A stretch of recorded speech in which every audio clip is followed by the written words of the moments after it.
Warning: the following video contains explicit language, which may be offensive to some viewers or inappropriate for children. The content within this video is intended for mature audiences only. Are you ready?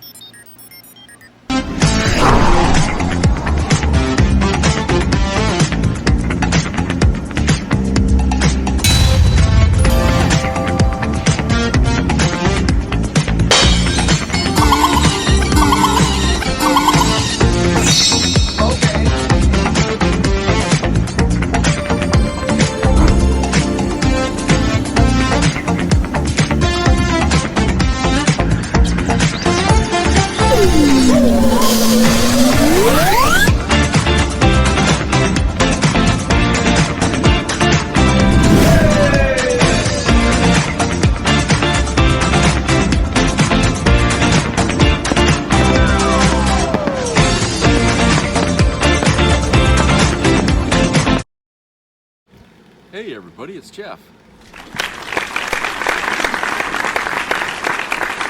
Glad everybody's here watching. Beautiful day in Maine, but hot. Very hot, muggy, sticky. Geez, I mean, this afternoon was, you couldn't stay out there this afternoon. It was just too hot, you know.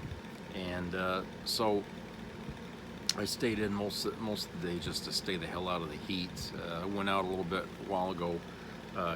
It's a little cooler, but not by much. I hear it's going to be more of the same this weekend. But yeah, it's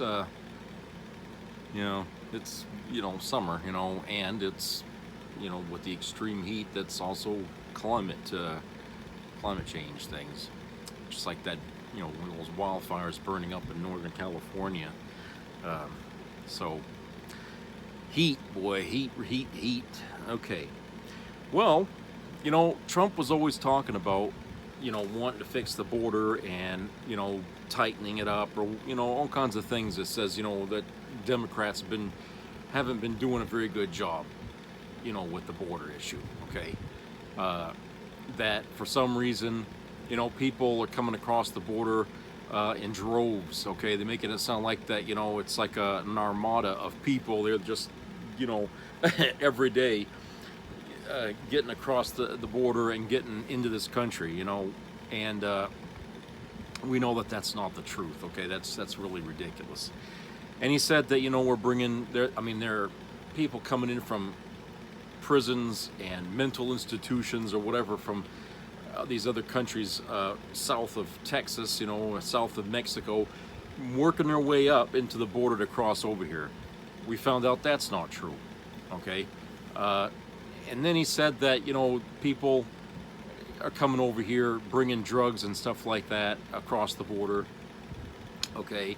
And we found out that that's not entirely the case. What it is, it's American citizens going across the border, buying the drugs, and then bringing them back across the border. Why would somebody who's trying to illegally come into this country be bringing drugs with them on the off chance that they won't get caught? You know what I'm saying? I mean, it's the way they do it is they have somebody that's already got permission to go across the border, okay, and they can get past the screens. They're not going to they're not going to give drugs to somebody who's for the first time coming across the border here, and risking getting caught, and then they'd have to, hand over the shit.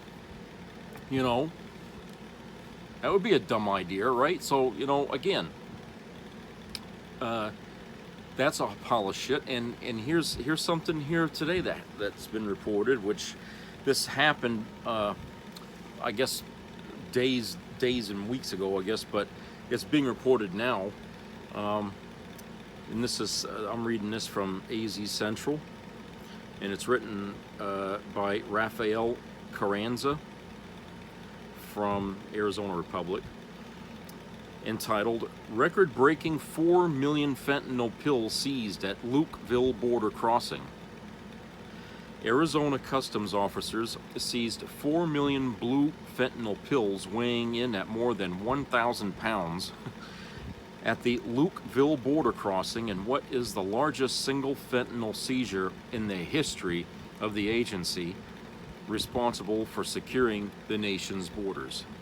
U.S. Customs and Border Protection announced the seizure Thursday, but it happened a month earlier on July 1st. Customs officers found the pills wrapped in 234 packages smuggled inside a utility trailer hauled by a 20-year-old U.S. citizen from Arizona. The U.S. citizen. In addition to its historic size, at half a ton of fentanyl pills, the seizure is notable in that it happened at the Lukeville border crossing about 40 miles south of Ajo, or how to say that. It's among the smallest of Arizona's 8 ports of entry and does not have the resources and scanners as the larger, busier crossings such as Nogales' Mariposa or the San Luis II ports. Customs and Border Protection launched 2 operations in the past year to tackle drug smuggling. Under Operation Apollo, Arizona, border officials gather intelligence on fentanyl smuggling networks. Operation Plaza Spike targets the leader of smuggling networks, according to the agency. Quote, "This is an enormous amount of dangerous drugs that officers at the port of Lukeville prevented from reaching communities throughout the United States," unquote. Guadalupe Ramirez, the CBP director overseeing Arizona's ports of entry, said in a written statement. The announcement of the historic fentanyl seizure happened on the same day that J.D. Vance, the Republican vice presidential candidate, toured the Arizona border in Cochise County. He visited portions of the border barriers built at the Coronado National Memorial south of Sierra Vista on Thursday morning. On Wednesday, he led a rally in Glendale.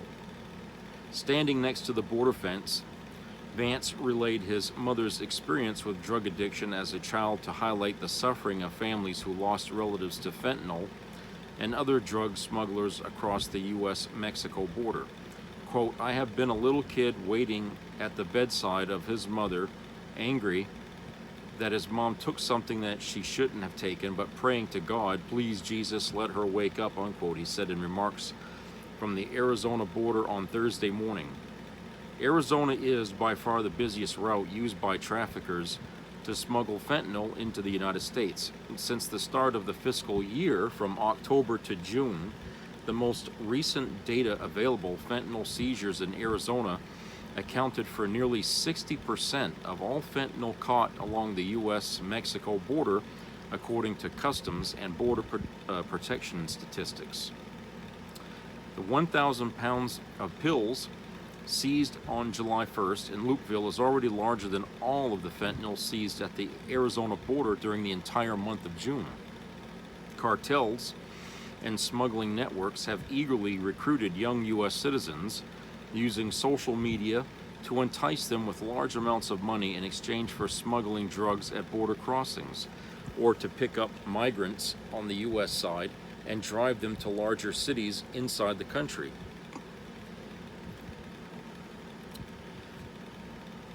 So, I guess Biden isn't doing his job, right? I mean, that's what the Republicans would have us believe, right? That while he's been president, he hasn't been doing anything on the border, and yet here we have the biggest drug bust here in history, on the border in Arizona, and we're supposed to think that, Biden's doing a terrible job, okay? No, you see, the problem is we're not privy to know everything that goes on the border. Some of these operations are conducted in quiet, so that way, people's covers don't get blown. The government's just not going to tell you every fucking thing that it does, okay? And the fact that, Texas and these states that border Mexico sitting here bitching over the handfuls that managed to get across the border without getting caught, and trying to inflate that into some big goddamn problem, that's just a pile of shit, okay? It's a pile of crap. And then, of course, it's not enough that they say that, but then they have to say all these people are criminals and rapists and drug addicts and all. you know, and there's no proof of any of that. Okay, these are just people trying to get into this country, to get a job, to start a living in this. They're not here to cause trouble, you know, for the most part. I'm not saying they're all innocent, but I'm just saying most of them that come over here bringing their kids and their families, I mean, yeah, these people are coming here to cause problem. They're bringing their kids. Let's go shoot people. You know, what the hell are they thinking? You know, you know, Republicans are so, you know, mean-spirited at times, to the point where they sound absolutely heartless. You know, I don't understand, you know, these people sometimes, you know, what the hell, you know, what the hell they're thinking. I really don't know. But they're grasping at straws, especially now, because Trump, you know, they're really coming down on him now over that debacle in Chicago this week. They're really coming down on him now. It's starting to affect his popularity now. And somebody, I don't even know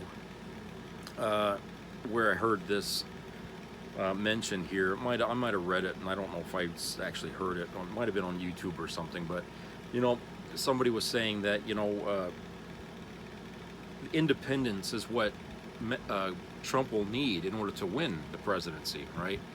He'll need them, a lot of black voters, Latino voters. He's going to need all of that, because if he doesn't have any of that, all he's got is MAGA, and that's not nearly going to be enough to win the election. So he has to bring into MAGA all these other voters and stuff like that in order to make a chance at victory. But this week, he's sounding like a friggin' Klansman out there, and he's losing the independents, he's losing the black voters, he's losing the Latino voters. They're not as loyal to him as MAGA is, okay? His base will be loyal to him, but his base is too small for him to win. So if he can't clean up his act, which I think a lot of is what they're trying to say, if Trump can't clean up his act between now and Election Day, he's sunk. He's lost. There's no fucking chance he's going to win, okay? And the thing is that you know, his Trump's problem is Trump, okay? He can't control himself.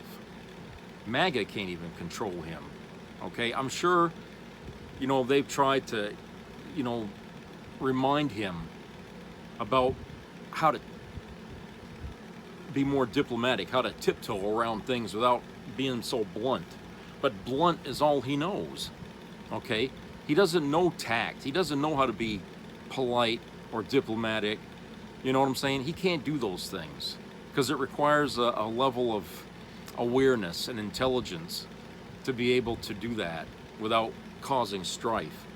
But he's a divisive man, okay? He does that all the time, and he creates chaos whenever he talks.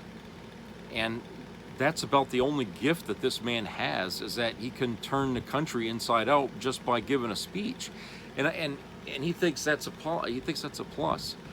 You know, I feel like, you know, if Trump can't really if Trump can't really do anything, okay, about his problem, then why keep running?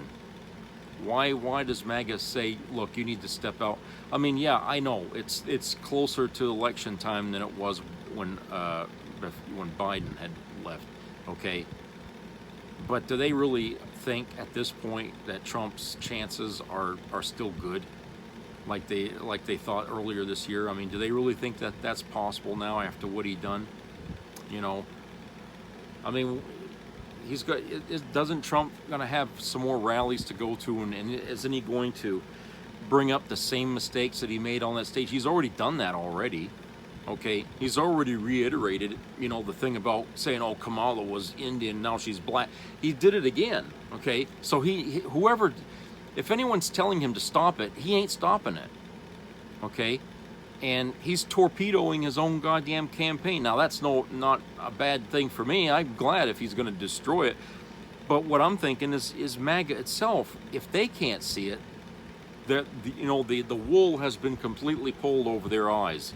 If they can't see what Trump is doing is destroying the chance of them getting him into the White House, okay? They're totally spun. And that's proof right there that they have a cult mentality. That they can't do anything. They can't think for themselves. Okay? That they're going to stand behind Trump all the way to the bitter end. You know? And a lot of them has said as much. That Trump could do nothing that's going to make them not vote for him. Well, they're going to be put to the test. These folks are going to be put to the test now. Because Trump's out there fumbling the ball everywhere he's going. And at the same time, he's diminishing his popularity with, independents and, people who are still like undecided at this point, okay? That there might have been a chance that they would have voted for him, but for many now, that's not going to happen now. So, is he going to have enough votes come November to win this? Let's just say he's got less votes than he did before this week. Before this week that we in Chicago, he probably had more votes then, but he lost some this week. He lost some, and this is a time where he shouldn't be losing any because Kamala's star is on the rise, and she's likely to snatch the victory here away from MAGA in a big way, in a tsunami. Okay, so I don't know. MAGA is going to have to do something with him, or they just might as well hang it up and go home because Trump can't do it for them. And one other thing is, somebody had said that Americans like the newest thing out there. Okay, and that's partially why Trump won the first time as president, was because he was new. He was something different. Hillary represented the establishment. She was been around for a long time, so everybody knew her, right? Trump, yeah, this was his first time in politics. He was the newest thing out there, and Americans like to try new things, okay? And they think that's how one reason, not all the only reason, but one reason why so many voted for him. Trump ain't that now. Kamala Harris is that now. She's the new thing. She's the thing that people want to try out, something different. Because, and I think this is really more important than the newest thing. People are sick and fucking tired of hearing about Trump every damn day on the news. I mean, for 10 years, that's all we got. Trump, Trump, Trump, Anytime something happened overseas, they had to link that somehow back to Trump. It's always this obsession with the media to cover every damn thing this guy does. And I think it's finally caught up to them that the people in America are just up to fucking here with Trump, and they want him gone. They just want him out of our face. And Kamala, well, she brings in something new. She's she's been vice president, but we really haven't seen much of her as vice president during the years, right? She's sort of been in the side background. Now she's in the forefront, and she's all basically new for us. Now we're starting to know her more than we did. Okay, and she's energetic and she's inspirational, and I think that's the charisma people are looking for. They're not getting it from Trump anymore. He doesn't have that charisma no more. Now he's just a dopey, miserable, sick-minded person, and we are tired of looking at that picture. We really are tired of it, and we want to move on to something different, something better. Okay, we played the mirror universe here with him long enough. Let's put him where he belongs, back into wherever, hopefully in prison. But to get them the hell out of politics, and for good. All right, because nothing that man says or does makes any sense. That's why we call him weird. Okay, he's just weird about everything he is and it does is just off kilter. Nothing. And we should have learned that lesson during his 4 years as president, because even as president, nothing he ever did made any sense. Okay, but it was all to benefit him. That's why it didn't make any sense to us, because we weren't getting nothing out of it. So, so yes, I mean, this is, to the border issue, this is an example here of, once again, Trump being proven wrong. Democrats have been doing their job on the border, okay? But there's no person who can actually do a perfect job on the border, because nothing is ever perfect when a human does it, right? Because humans are not perfect.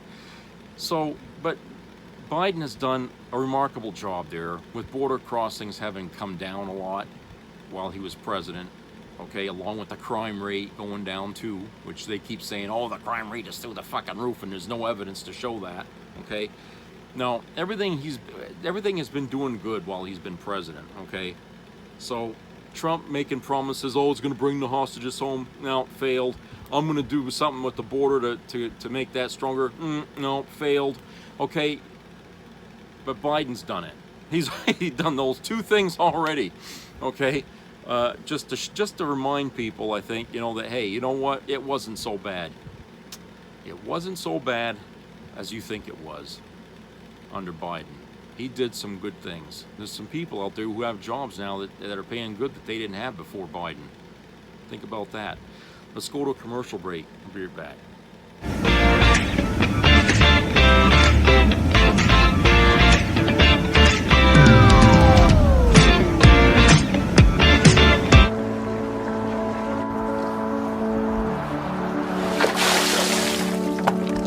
This is me. This is me.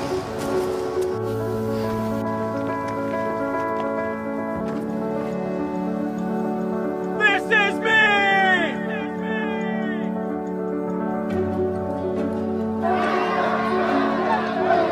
This is me. I'm Alex Curtis. I'm a lobsterman in Maine, and this is me. I'm Ruth McLaughlin, and this is me. I'm Eric Hopkins. I'm an artist, and this is me. This is me. Me. This is me. This is me. This is me. At the end of the journey, the main thing is you, original. It's never the Republicans who ever bring up race. Is she Indian or is she black? She was Indian all the way, and then all of a sudden she made a turn and she became a black person. This woman, this disaster whose only qualification was having a vagina and the right skin color. Either Kamala Harris, she's the original Haktua girl. She's never earned or won anything. Pimp's trying to find a woman that's weak. You know what I mean, man? Jive turkey? That's not how I remember Kamala Harris speaking. That sounded a little bit more, I don't know, a little bit more jive to me. Kamala Harris is a JV player. She is a DEI pick. She was a DEI hire. The DEI vice president. She would be the queen of DEI if she were elected. Affirmative action. You're selected because the melanin in the content of your skin. Is it possible that she's getting whiter? Whiter? Yeah. I think they've been. Have you seen her lately? Like, it is weird. It's like she's like a biracial werewolf. Just. I've noticed she started wearing. Straightening. She's a DEI hire, right? She's a woman. She's colored, therefore she's got to be good. So racist. I don't.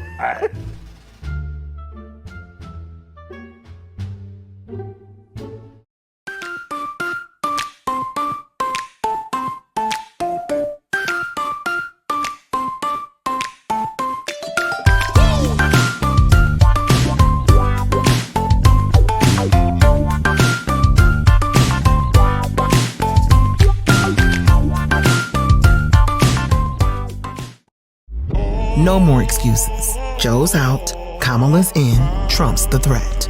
The future of America hangs in the balance. On one side, a movement to end democracy, to rip away the rights of women, deport hundreds of thousands of American citizens, have Project 2025 shoved down your throat while it destroys your freedom, and to turn back the clock on civil rights, and watch Trump sell off the country to the highest bidder, and surrender to dictators like Putin and Kim. On the other side, a patriotic pro-American coalition, Republicans, Democrats, and independents standing together. We don't agree on everything, but we all agree on one big thing. Donald Trump will destroy this nation. With us by her side, Kamala Harris will stop him. Those are the stakes. This is the fight. Join us.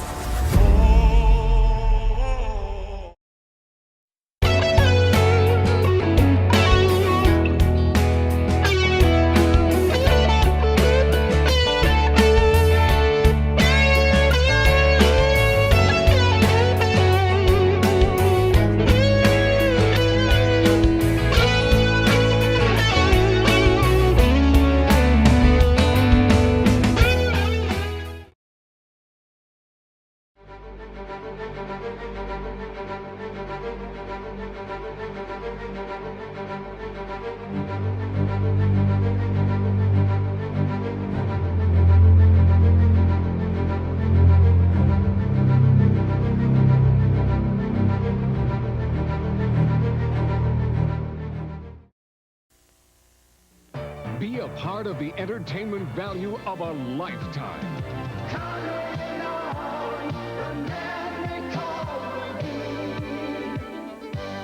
I loved it. It was the best performance I've seen in a lifetime. I loved the show.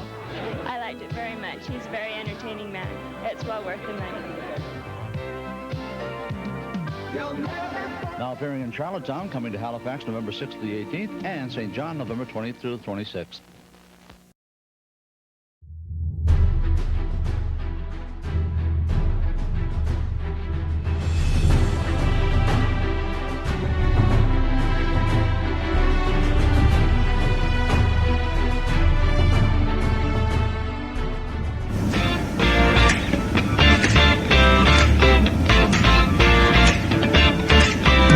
Welcome back. Okay, so here's an interesting story from the AP that was published on July the 31st, but I just caught it today. This is written by Kate Payne, entitled "Families Face Food Insecurity in Republican-Led States That Turn Down Federal Aid This Summer."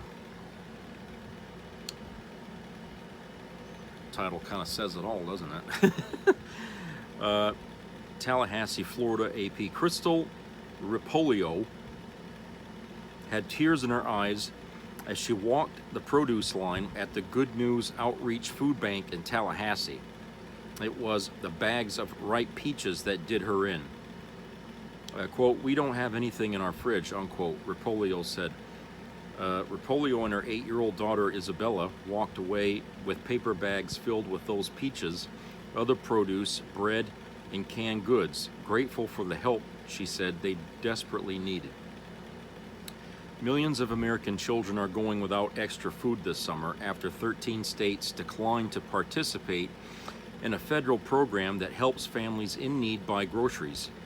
37 states, 4 U.S. territories, and 5 Native American tribes are benefiting from the program, according to the Department of Agriculture. Qualifying families with children who rely on school meals to get enough to eat are getting an extra $120 per child this summer to help feed the kids. A Ripolio, who has 2 school-age daughters, could have received an extra $240 deposited directly into an electronic benefits transfer, or EBT card, but Republican-led Florida isn't taking part. She said she has been helping Isabella deal with some challenging medical issues lately and hasn't been able to work. The extra money would have really helped by allowing her to buy more basics such as bread, milk, and cereal, Ripolio said. Quote, "Are you kidding? I've been holding on to $17 for 3 months," unquote, she said, referring to her dwindling finances. The federal program, known as Summer EBT or SunBucks, gives money to qualifying families who can then use it to shop at grocery stores and farmers markets. The initiative is designed to help feed children who receive free or reduced price meals at school, but who often go hungry during the summer. According to an analysis by the advocacy group Food Research and Action Center, for every 100 children who received a free or reduced price meal during the 2021 and 22 school year, only 11 got a summer lunch in July of 22. Layla Santiago, a single mom from Jacksonville, said she's been pilling her 5 kids, all between the ages of 2 months and 10 years, into an Uber to get to local food pantries this summer because she lacks consistent access to transportation. Quote, I know there's other mothers like me that don't have transportation that may need the food but just can't get to it, unquote, Santiago said.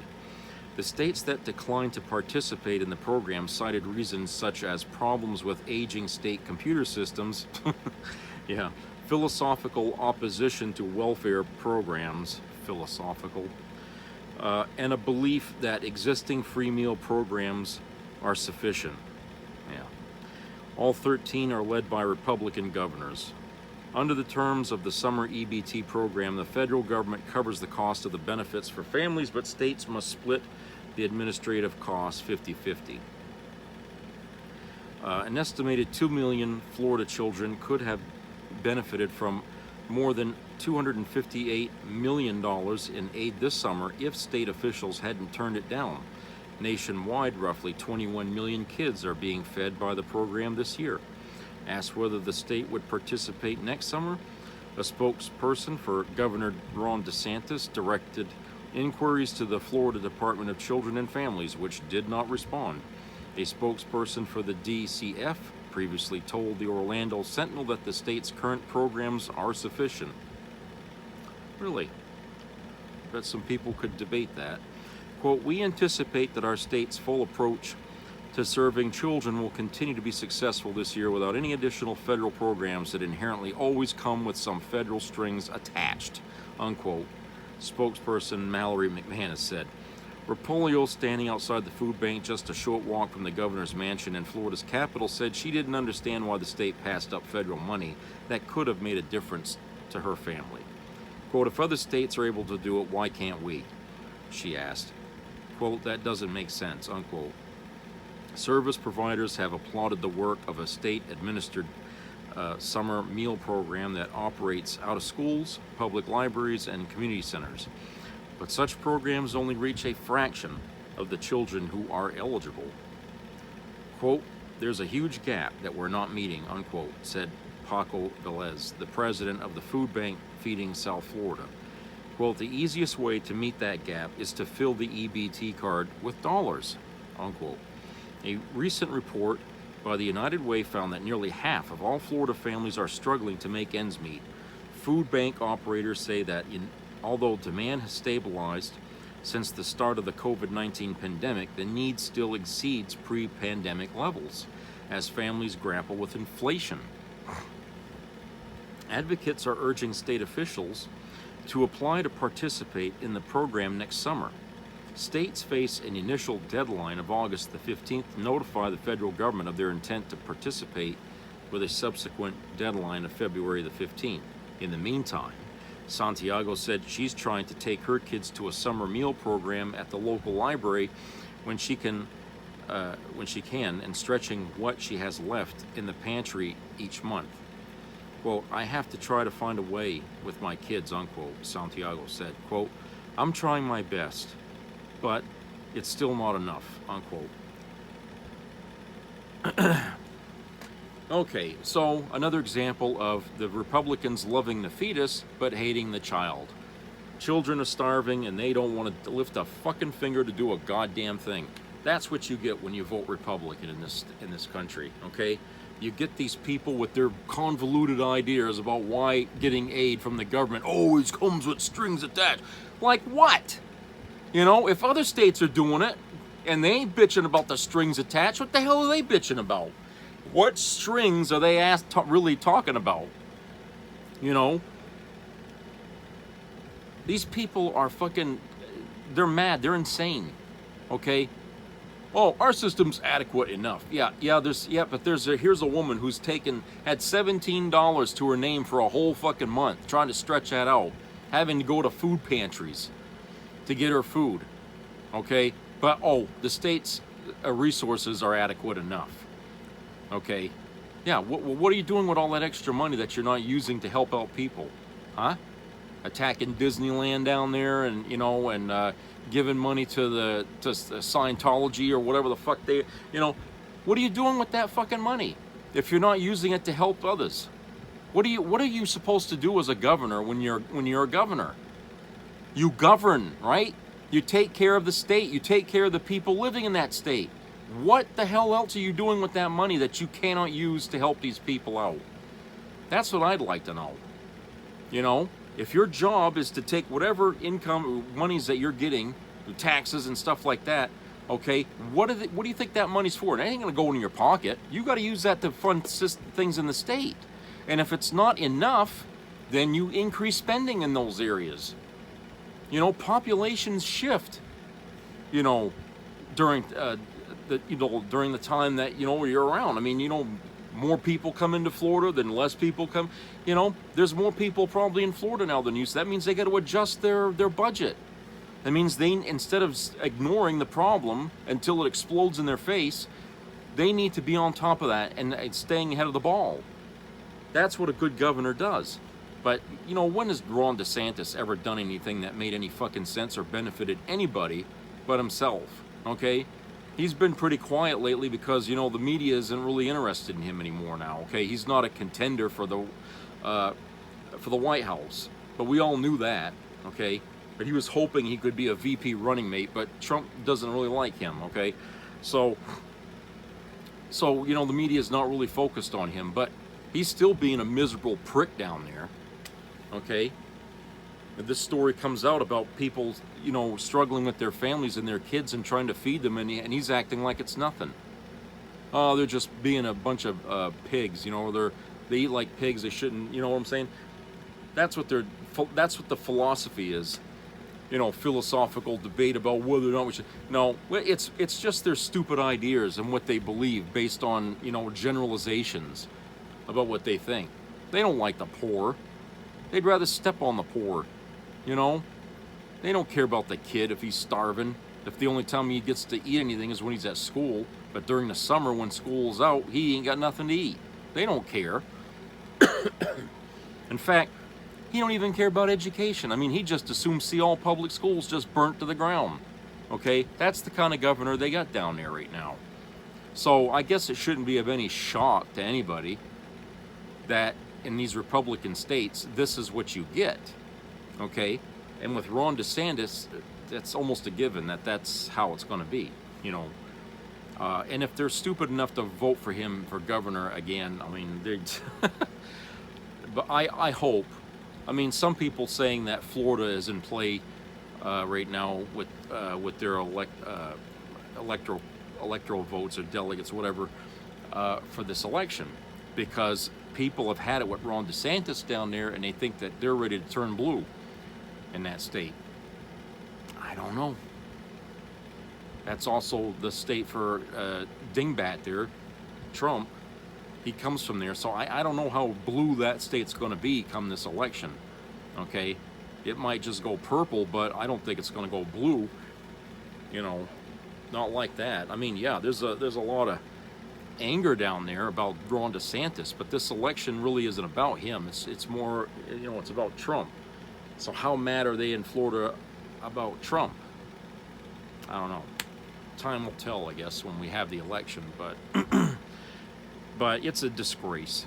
In this country, with all the money that's circulating around like a fucking tornado, we can't divert some of that for people in need. Money well spent. It's not frivolous spending when people have to get EBT cards and stuff like that. My mother had to use food stamps when I was young, okay, and I don't know if she ever got any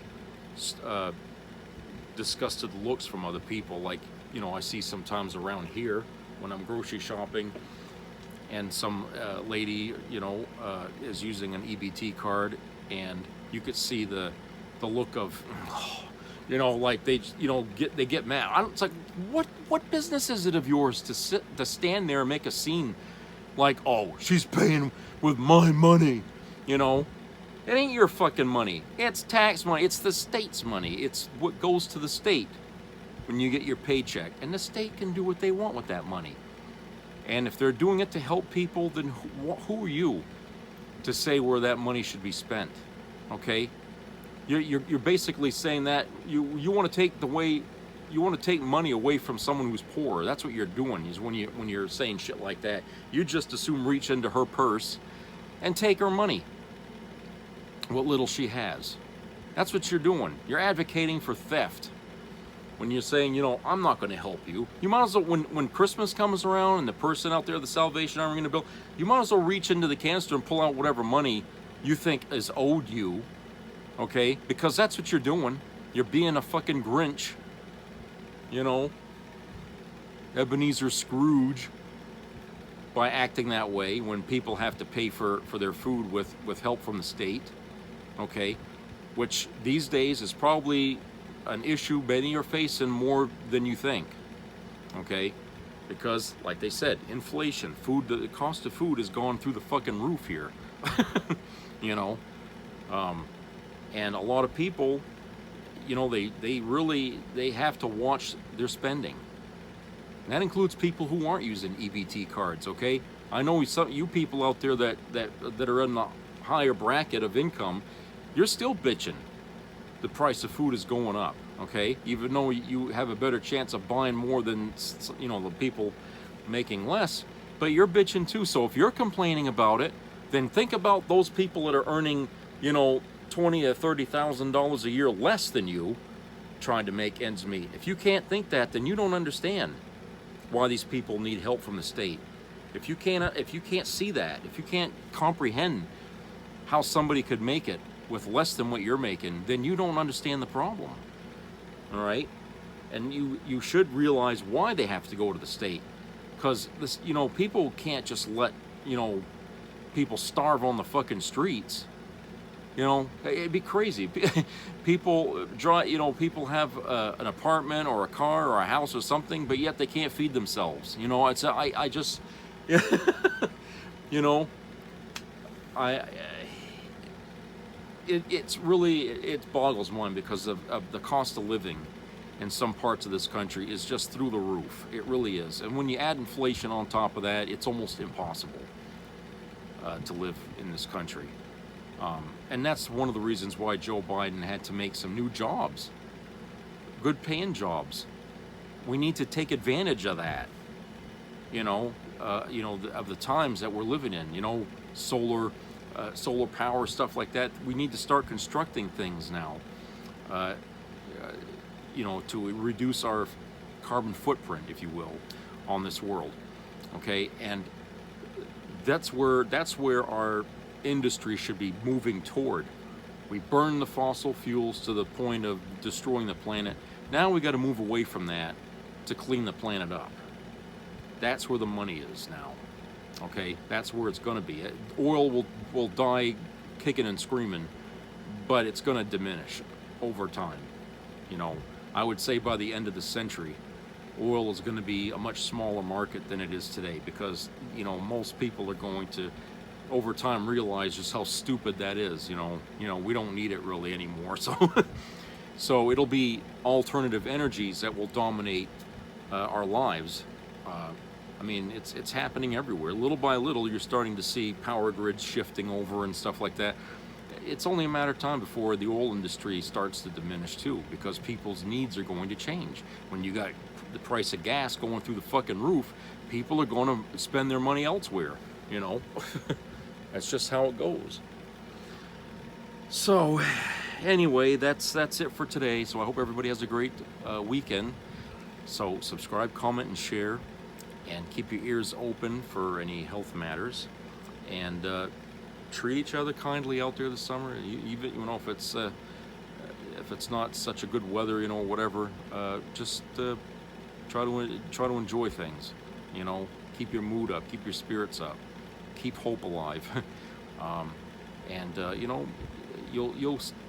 It'll pay off in the end.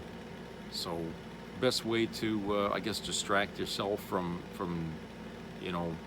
doom and gloom is to do something you like, or spend time with your kids and have fun, or if you got pets, There's always something you can do to distract from that. So take the time to do that, and have a good weekend, everybody. So take care. Bye-bye.